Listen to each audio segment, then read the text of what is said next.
Baik, silakan saudara terdakwa membacakan pembelaan saudara. Terima kasih Yang Mulia untuk kesempatan yang diberikan kepada saya. Saya membuat judul Setitik Harapan dalam Ruang Sesak Pengadilan. Majelis Hakim yang mulia, Jaksa Penuntut Umum dan Penasihat Hukum yang terhormat. Setelah berlangsungnya persidangan yang cukup panjang dan melelahkan, akhirnya sampailah kesempatan bagi saya untuk menyampaikan pembelaan dalam perkara pidana ini. Pada awal kesempatan ini, perkenankan saya lebih dahulu menyampaikan puji dan syukur yang tidak terbatas atas kebesaran dan berkat Allah yang Maha Kuasa, Tuhan yang Maha Pengasih, atas perlindungan, perawatan, dan nafas kehidupan bagi saya, istri, dan anak-anak di masa sulit yang sedang kami hadapi saat ini.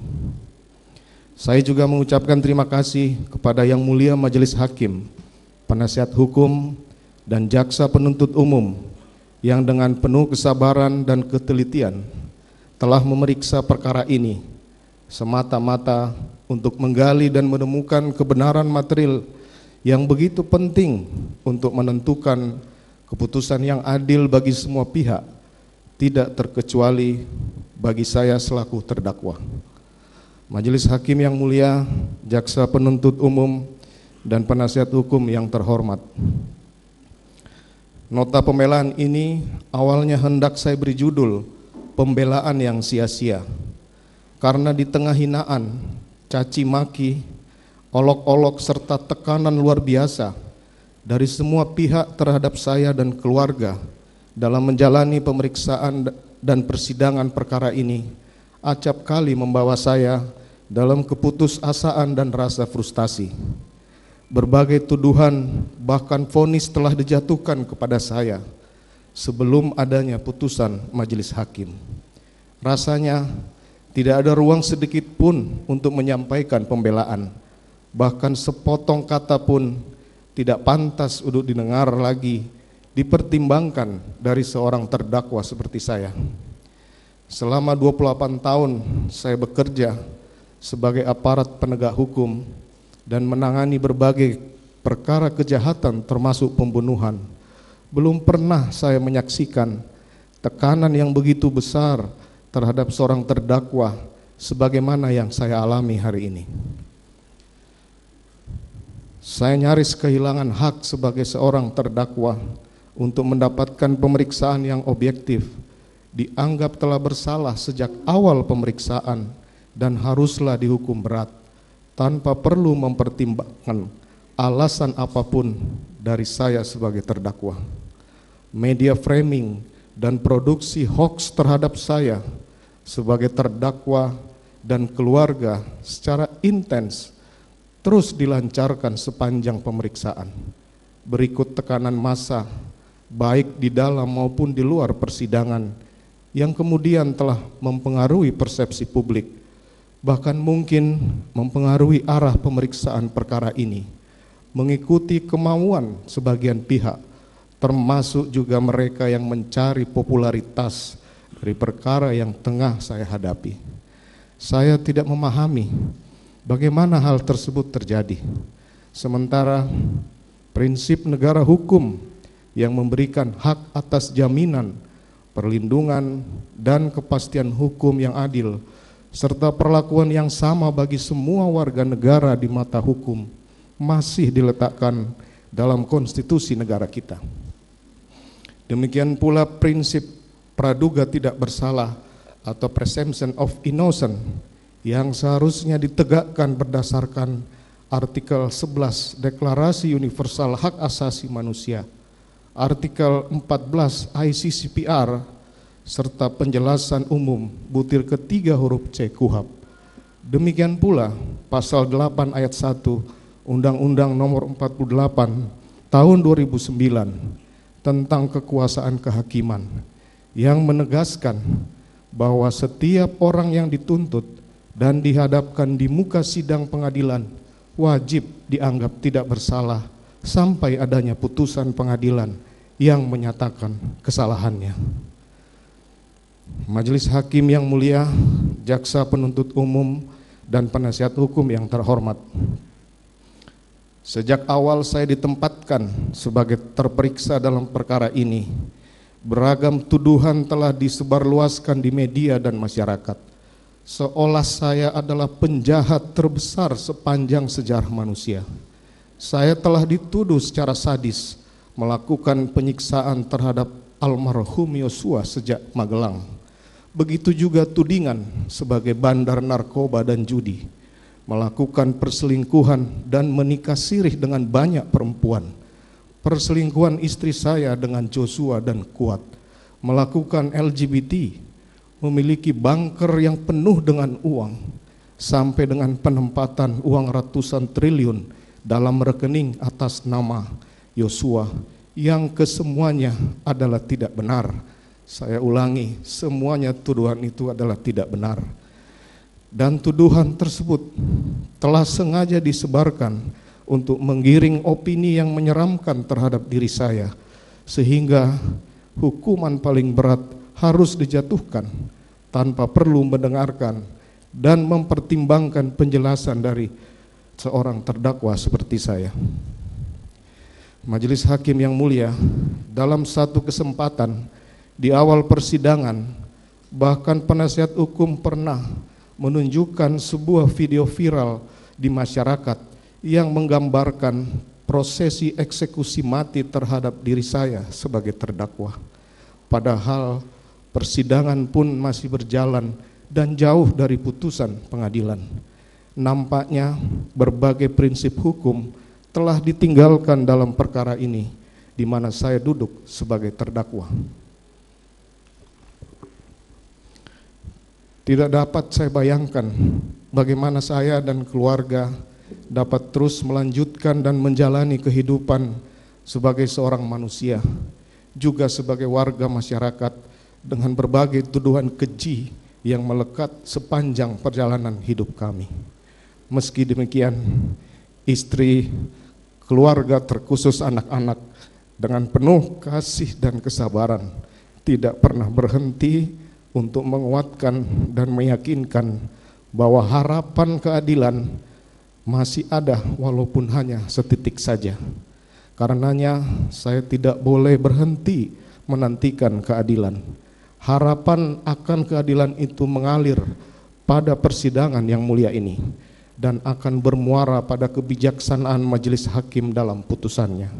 Putusan yang akan menentukan nasib perjalanan hidup saya, istri, anak-anak, dan keluarga besar kami. Majelis Hakim yang mulia, jaksa penuntut umum, dan penasihat hukum yang terhormat, hari ini tepat 165 hari saya berada dalam tahanan untuk menjalani pemeriksaan perkara ini. Berada dalam tahanan berarti kehilangan kemerdekaan dalam hidup sebagai manusia selama ini. Saya menikmati jauh dari berbagai fasilitas, kehilangan kehangatan keluarga, sahabat, dan handai tolan. Semua hakikat kebahagiaan dalam kehidupan manusia yang sebelumnya saya rasakan sungguh telah sirna berganti dengan suram, sepi, dan gelap. Di dalam juri tahanan yang sempit, saya terus merenungi betapa rapuhnya kehidupan saya sebagai manusia. Tidak pernah terbayangkan sebelumnya kehidupan saya yang begitu terhormat dalam sekejap terperosok dalam nestapa dan kesulitan yang tidak terperikan. Demikianlah penyesalan kerap tiba belakangan, tertinggal oleh amarah dan murka yang mendahului. Majelis Hakim yang mulia, jaksa penuntut umum, dan penasihat hukum yang terhormat, penderitaan yang menimpa saya dan keluarga hari ini diawali dari peristiwa yang dialami oleh istri saya, Putri Chandrawati, pada tanggal 7 Juli 2022. Pada tanggal 8 Juli 2022, istri saya yang terkasih Putri Chandrawati tiba dari Magelang dan menyampaikan bahwa dirinya telah diperkosa oleh almarhum Yosua sehari sebelumnya di rumah kami di Magelang. Istri saya, Putri Chandrawati, terus menangis sambil menceritakan bagaimana kejadian yang telah dialaminya tersebut. Tidak ada kata-kata yang dapat saya ungkapkan saat itu. Dunia serasa berhenti berputar, darah saya mendidih, hati saya bergejolak. Otak saya kusut membayangkan semua cerita itu. Membayangkan harkat dan martabat saya sebagai seorang laki-laki, seorang suami yang telah dihempaskan dan diinjak-injak. Juga membayangkan bagaimana kami harus menghadapi ini. Menjelaskan di hadapan wajah anak-anak kami, juga bertemu para anggota bawahan dan semua kolega kami. Dalam pembicaraan yang terasa dingin dan singkat tersebut, istri saya Putri Chandrawati mengibah agar aib yang menimpa keluarga kami tidak perlu disampaikan kepada orang lain. Istri saya begitu malu, ia tidak akan sanggup menatap wajah orang lain yang tahu bahwa ia telah dinodai. Istri saya Putri Chandrawati lantas meminta agar persoalan tersebut diselesaikan dengan baik-baik, karena sebelumnya ia juga telah menyampaikan langsung kepada almarhum Yosua agar yang bersangkutan resign dari pekerjaannya sebagai ADC di rumah kami. Permintaan yang kemudian saya ikuti, lantas saya memintanya masuk ke dalam kamar, sementara saya berdiam diri di ruang keluarga dengan hati dan pikiran yang kacau berantakan. Dalam suasana kalut tersebut, saya memanggil Ricky Rizal sebagai ADC yang paling senior yang bertugas menjaga keluarga untuk menemui saya. Saya menanyakan, apakah yang bersangkutan tahu bahwa istri saya Putri Chandrawati telah dilecehkan oleh Yosua? Dan dijawab yang bersangkutan tidak tahu. Lantas saya menyampaikan bahwa akan melakukan konfirmasi kepada Yosua dan apakah ia bersedia membackup saya jika yang bersangkutan melawan dan siap menembak. Ricky Rizal lantas menjawab tidak siap mental. Karenanya lantas saya meminta Ricky Rizal untuk memanggil Richard Eliezer untuk menemui saya. Dan dengan pertanyaan yang sama, Richard Eliezer menyampaikan kesediaannya untuk membackup saya pada saat melakukan konfirmasi kepada almarhum Yosua.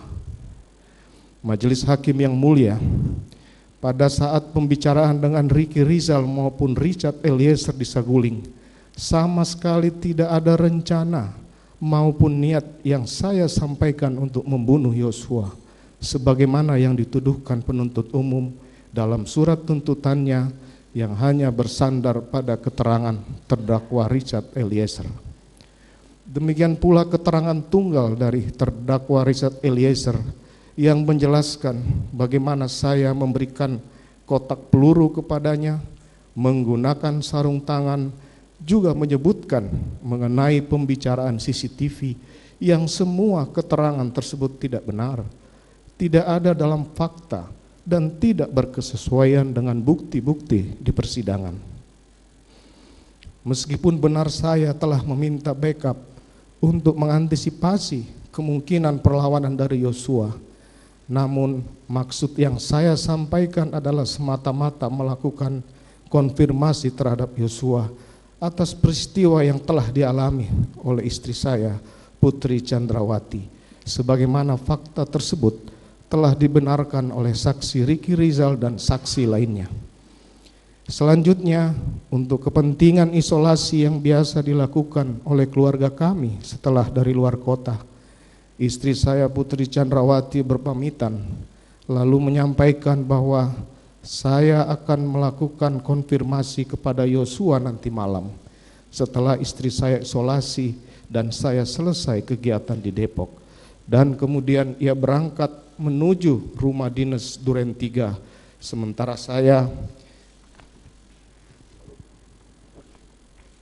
yang masih belum bisa berpikir jernih dan tidak tahu harus melakukan apa, akhirnya melangkahkan kaki memenuhi agenda undangan pimpinan yang sudah terjadwal di Depok. Sepanjang perjalanan dari rumah Saguling, Pikiran saya terus berkecamuk dan semakin memuncak ketika mobil yang saya tumpangi akan melewati rumah dinas Duren 346 dan melihat Yosua berdiri di depan rumah. Seketika itu juga kemarahan saya semakin meletup, membayangkan apa yang sudah dilakukan kepada istri saya. Segera saya perintahkan ADC dan supir menghentikan mobil yang saya tumpangi, masuk ke dalam rumah dan meminta Kuat Ma'ruf yang kebetulan berada di sana untuk memanggil Ricky dan Yosua agar menemui saya. Dengan amarah yang memuncak, saya mengkonfirmasi Yosua mengapa ia berlaku kurang ajar terhadap istri saya. Namun Yosua menjawab dengan lancang, "Kurang ajar bagaimana, Komandan? Seolah tidak ada satu apapun yang terjadi. Kesabaran dan akal pikiran saya pupus. Entah apa yang ada di benak saya saat itu. Namun seketika itu juga terlontar dari mulut saya, 'Hajar Cat, kamu hajar Cat.' Richard langsung mengokang senjatanya dan menembak beberapa kali ke arah Yosua. Peluru Richard menembus tubuhnya, kemudian menyebabkan almarhum Yosua jatuh dan meninggal dunia. Kejadian tersebut begitu cepat. Stop, berhenti, saya sempat mengucapkannya, berupaya menghentikan tembakan Richard, dan sontak menyadarkan saya bahwa telah terjadi penembakan oleh Richard Eliezer yang dapat mengakibatkan matinya Yosua. Lantas saya segera keluar memerintahkan Prayogi untuk segera memanggil ambulan sebagai upaya memberikan pertolongan bagi almarhum Yosua. Saya begitu panik saat itu, namun harus segera memutuskan apa yang mesti dilakukan untuk mengatasi keadaan tersebut, terutama untuk melindungi Richard Eliezer pasca terjadinya peristiwa penembakan. Majelis Hakim yang mulia, Jaksa Penuntut Umum, dan penasihat hukum yang terhormat. Sebagai seorang anggota polisi yang berpengalaman sebagai penyidik, maka sesaat setelah peristiwa penembakan yang dilakukan oleh Richard Eliezer, dengan cepat saya dapat menggunakan pengetahuan dan pengalaman saya untuk mengatasi keadaan tersebut. Ketika saya melihat senjata yang terselip di pinggang belakang kanan Yosua, maka saya segera mencocokkan situasi yang terjadi dengan cerita yang layak sebagai cara untuk melindungi Richard Eliezer. Imajinasi saya bekerja dan segera saya mengambil senjata HS dari pinggang Yosua, menggenggamnya dan menembakkan ke dinding di atas tangga. Lantas menggenggamkan senjata tersebut ke tangan Yosua dan kemudian menembakkannya ke dinding atas TV di ruang tengah rumah Duren 3, sehingga cerita tembak-menembak antara Richard Eliezer dengan Yosua dapat tergambarkan di tempat kejadian perkara.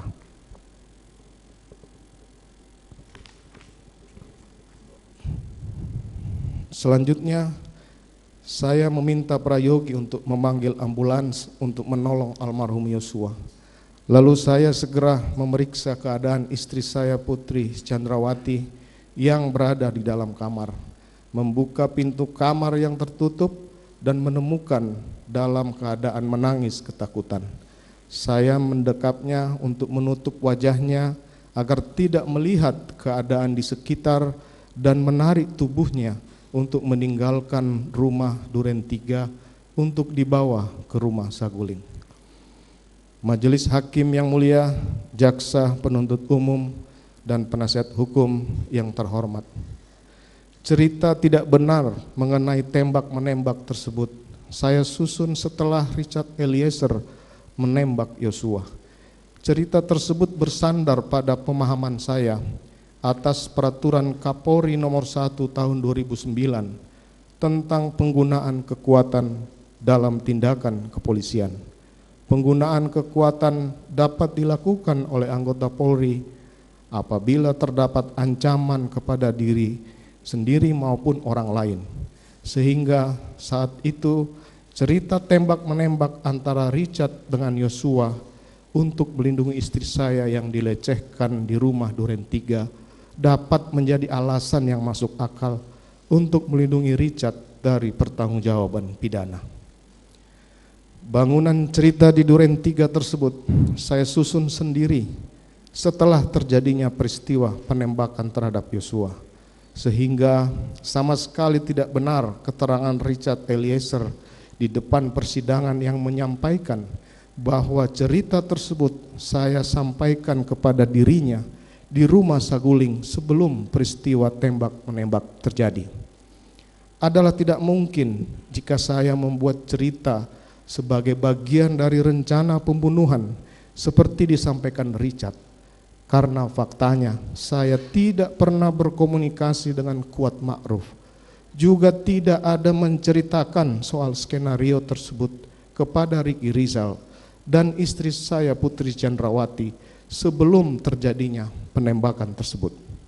Demikian pula saya tidak mengetahui posisi dan pergerakan masing-masing mereka, termasuk almarhum Yosua saat di rumah Saguling maupun saat di rumah Duren 3. Tidak ada orang lain, apalagi istri saya Putri Chandrawati, yang ikut menyusun cerita tersebut. Cerita tersebut sepenuhnya didasarkan pada pengetahuan yang saya miliki sebagai seorang penyidik.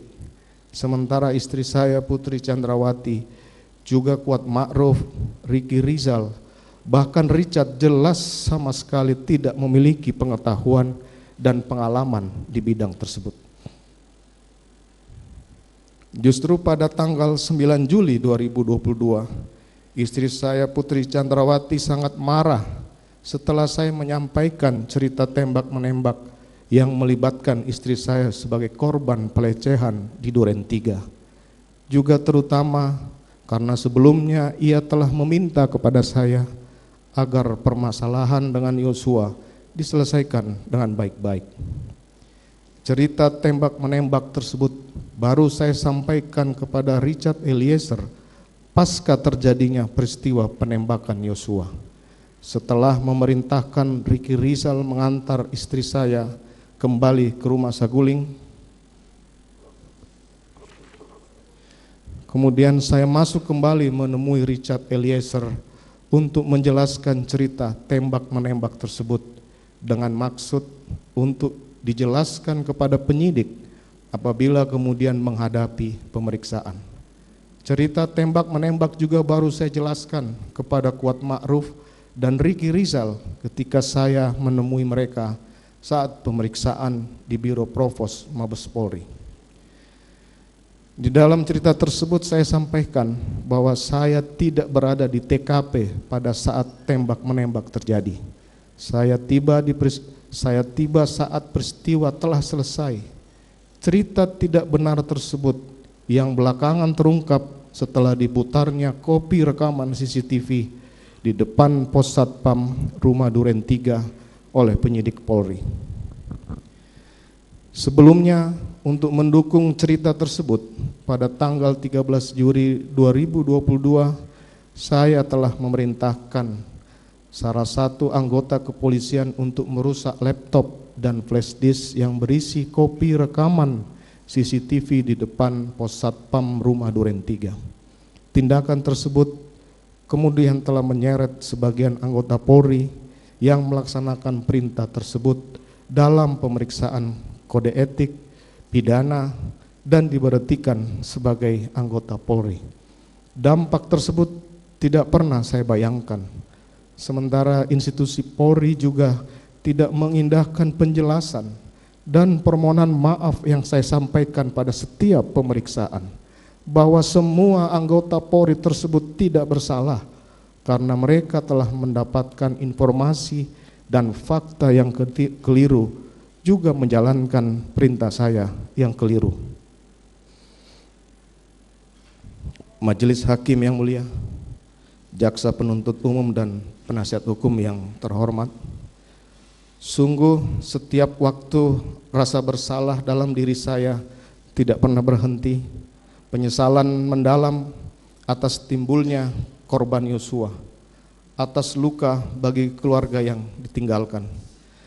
terlebih khusus terhadap istri saya yang terkasih, Putri Chandrawati, yang untuk kedua kalinya harus menderita karena tanpa dasar dan bukti kesalahannya telah dijadikan terdakwa dalam persidangan ini, setelah sebelumnya menjadi korban perkosaan yang merampas kehormatan dan martabatnya sebagai seorang perempuan, istri dan ibu dari anak-anak kami.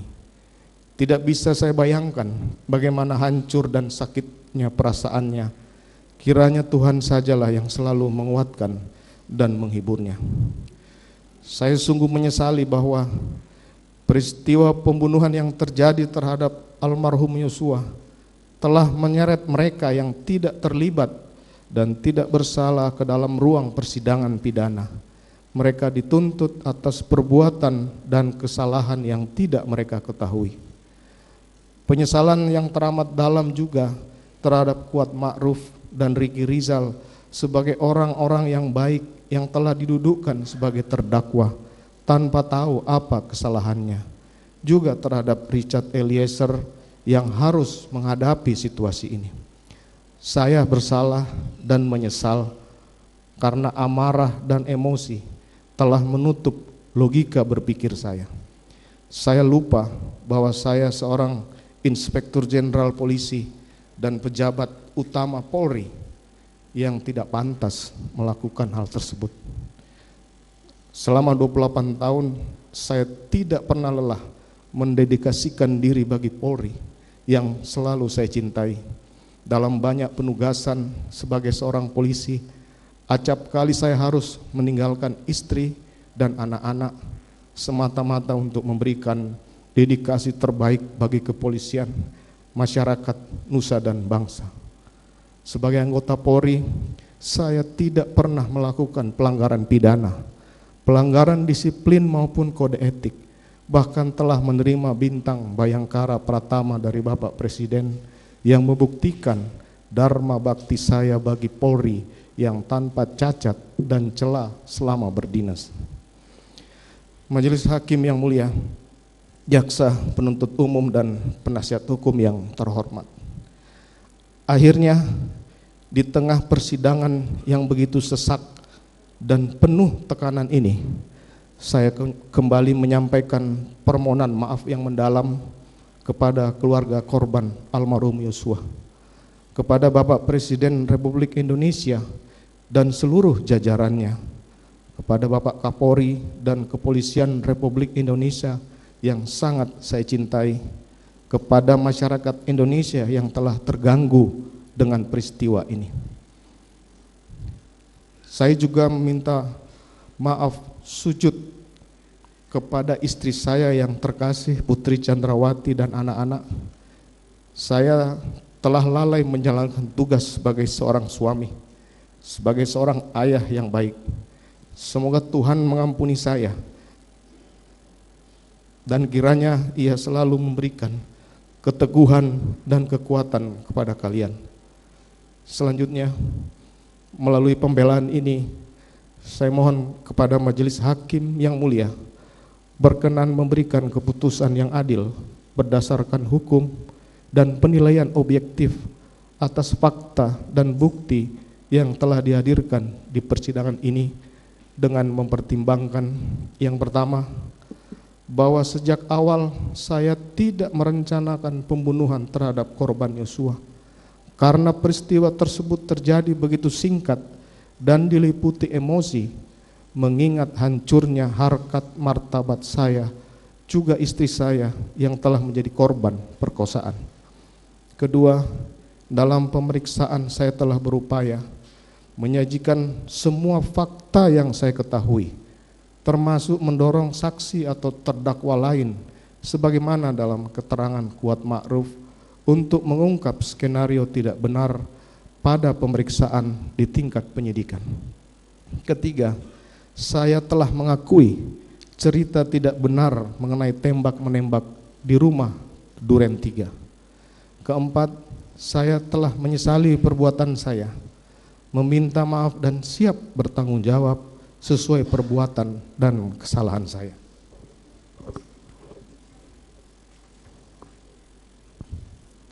Kelima, saya telah berupaya untuk bersikap kooperatif selama menjalani persidangan, menyampaikan semua keterangan yang saya ketahui. Keenam, saya telah mendapatkan hukuman dari masyarakat atau social punishment yang begitu berat, tidak saja terhadap diri saya, namun juga terhadap istri, keluarga, bahkan anak-anak kami. Ketujuh, baik saya maupun istri telah didudukkan sebagai terdakwa dalam persidangan ini dan berada dalam tahanan. Sementara 4 orang anak-anak kami, terkhusus yang masih balita, juga punya hak dan masih membutuhkan perawatan juga perhatian dari kedua orang tuanya. Kedelapan, sebelumnya saya tidak pernah melakukan tindak pidana di masyarakat, melakukan pelanggaran etik maupun disiplin di kepolisian. Kesembilan, saya telah 28 tahun mengabdikan diri kepada Kepolisian Negara Republik Indonesia, kepada nusa dan bangsa, sehingga atas kesetiaan dan dharma bakti tersebut, saya telah dianugerahi bintang Bayangkara Pratama yang diberikan oleh Bapak Presiden Republik Indonesia. Saya juga telah mendapatkan penghargaan tertinggi dari Polri, berupa 6 Pin Emas Kapolri atas pengungkapan berbagai kasus penting di kepolisian, antara lain pengungkapan kasus narkoba jaringan internasional dengan penyitaan barang bukti 4 ton 212 kg sabu, pengungkapan kasus Joko Chandra, pengungkapan kasus tindak pidana perdagangan orang yang menyelamatkan pekerja migran Indonesia di luar negeri, dan banyak pengungkapan kasus besar lainnya. Kesepuluh, atas perkara ini saya telah dijatuhi hukuman administratif dari Polri berupa pemberhentian tidak dengan hormat sebagai anggota Polri. Akibatnya saya telah kehilangan pekerjaan dan tidak lagi mendapatkan hak-hak apapun termasuk uang pensiun, sehingga saya telah kehilangan sumber penghidupan bagi saya dan keluarga. Sebagai manusia biasa, saya juga tidak luput dari salah dan dosa. Kiranya Tuhan yang Maha Pengasih berkenan mengampuni saya, memberikan kesempatan kepada saya untuk bertobat dan memperbaiki diri, sebagaimana yang termuat dalam kitab Mazmur 51 ayat 13. Janganlah membuang aku dari hadapan-Mu, dan janganlah mengambil roh-Mu yang kudus daripadaku.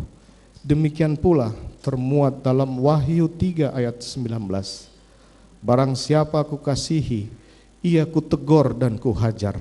Sebab itu relakanlah hatimu dan bertobatlah. Dan masa lalu adalah pengalaman berharga, hari ini adalah kehidupan kepastian, hari esok adalah pengharapan.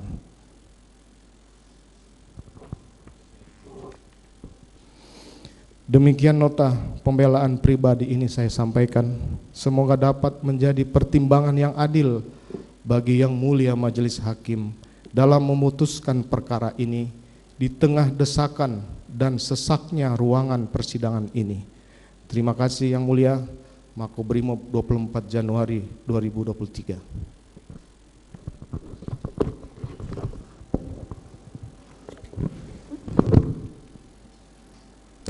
Silakan. Terima kasih.